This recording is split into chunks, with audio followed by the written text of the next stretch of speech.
What's amazing to me, what's amazing to me about the Democratic Party, the Democratic Party is literally so corrupt. And I don't want to say that without acknowledging, because sometimes I think when you focus a lot on the Democratic Party, that could sometimes make it seem like the Republican Party is not corrupt. The Republican Party is extremely corrupt. Donald Trump is doing fundraisers. He just did a fundraiser, I think, per plate for a couple was $550,000. Donald Trump is corrupt. Mitch McConnell is corrupt.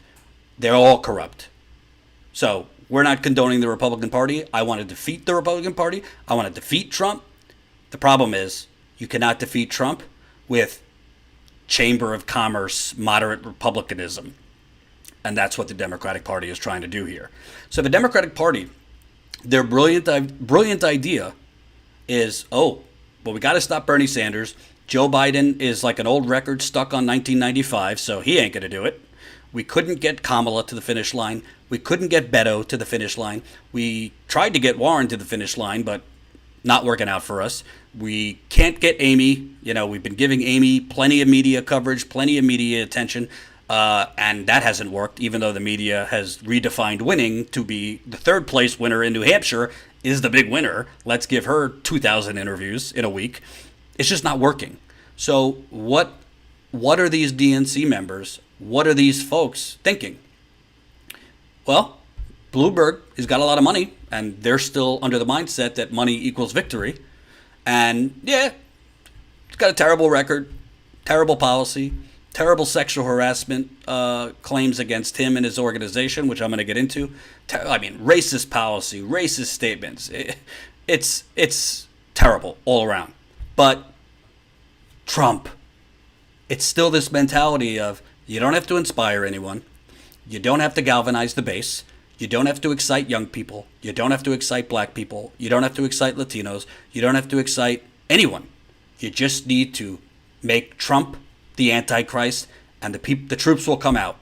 All you need to do is shame those Bernie Sanders supporters. Shame them. Demand that they fall in line, and that too shall pass. The only problem is you are seeing very highly credible people. Very highly credible people. We're not talking about like Bernie Sanders supporters. You're talking about New York Times columnists. You're talking about some lawmakers are openly saying, I will not vote for Michael Bloomberg, even if it is him versus Donald Trump. You are seeing that all over the internet. And to tell you the truth, I would not vote for Michael Bloomberg. I would not vote for Michael Bloomberg. It is against what I stand for. I also do not believe in rewarding plutocracy. I do not believe in rewarding the buying of elections.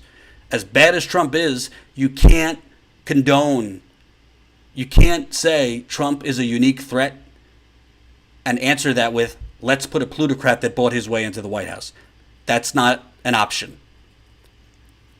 So what's amazing to me about Michael Bloomberg and his rise that is now being aided by the media.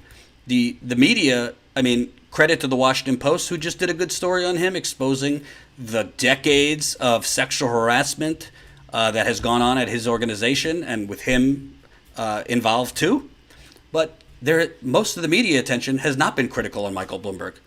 Michael Bloomberg has gotten away with doing zero interviews. Zero interviews. Michael Bloomberg has gotten away with when video clips come out of him saying, the way to do it is just to toss black people against the wall, frisk them. There's very little media attention on it. And the media attention that there has been on the terrible things that Michael Bloomberg has done is to go after the messenger.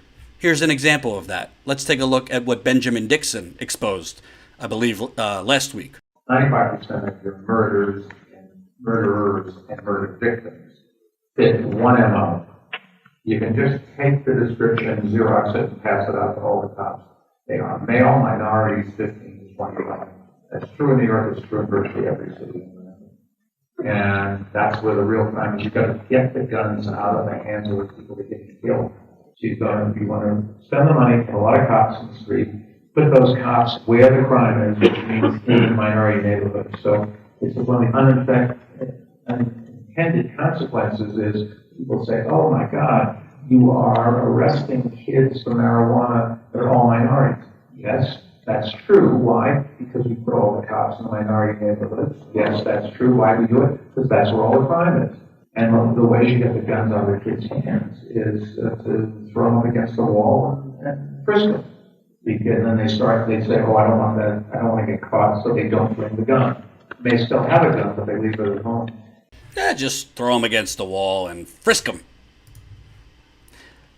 Can you think of what really stands out to me? What really stands out to me about the way Michael Bloomberg talks is there is zero emotion.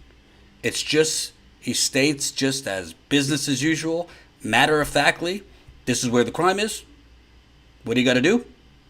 Put all the police in the minority communities? Throw them against the wall? Frisk them. There's no emotion involved to it. There's no empathy. There's no sympathy. There's no humanity. It's just throw them against the wall and frisk them. And there's also no understanding. There's no understanding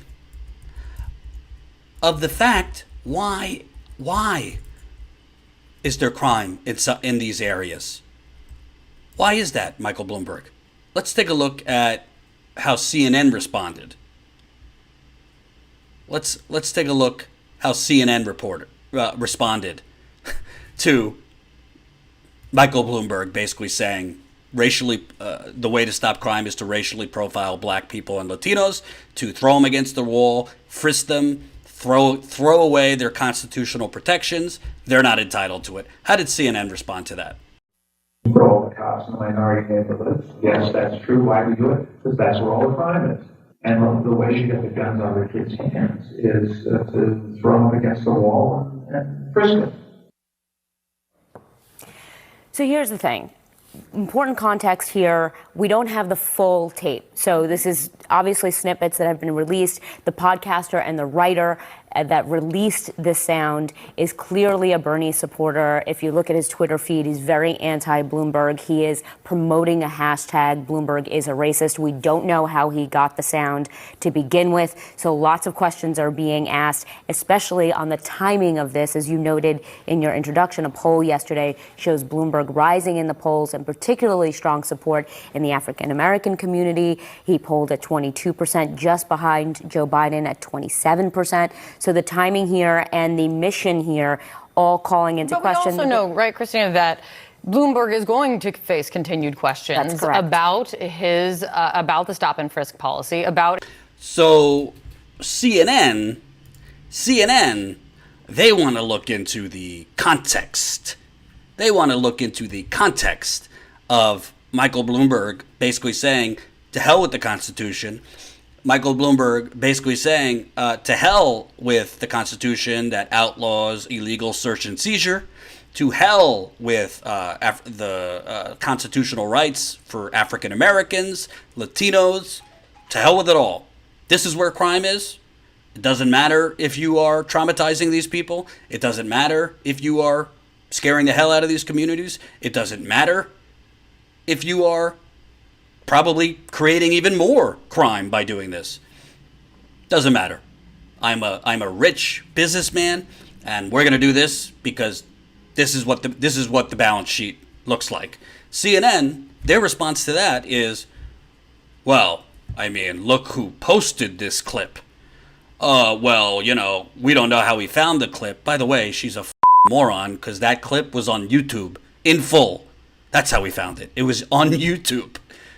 By the way, CNN left out this tiny little detail that reporter, who, by the way, I don't know, worked at Bloomberg. She was a reporter for Bloomberg News. Kind of saying, shouldn't that be disclosed, that this reporter who is now offering the context was a reporter for Bloomberg News? Okay. So their response to blatant racism, that is blatant racism, the quotes you just heard from Michael Bloomberg. Their response, attack the messenger, Benjamin Dixon, an independent media commentator. Their response, he's a Bernie bro. Their response, we don't know what his motivation is. Who? I don't care if a space alien posted the clip. There is no context needed. The clip speaks for itself, and what an actual journalist would do would pick up the phone or go find Michael Bloomberg and question him. Would also dig in further. CNN is based in New York. You know what they could do? They could go to the communities that were affected by stop and frisk and speak with actual living, breathing people. But they're not going to do that because they don't give a damn. They don't care how it affected people. They're trying to muddy the waters and just make it seem like a Bernie bro attack. Despicable. And great find by Benjamin Dixon. Hope you enjoyed that last video. Hop on over to statuscoup.com where you can sign up for our email list and become a member for as low as $5 to $10 a month. Membership is how we grow. That's statuscoup.com/join. And remember, join our email list so we can grow the revolution with you. Status Coup.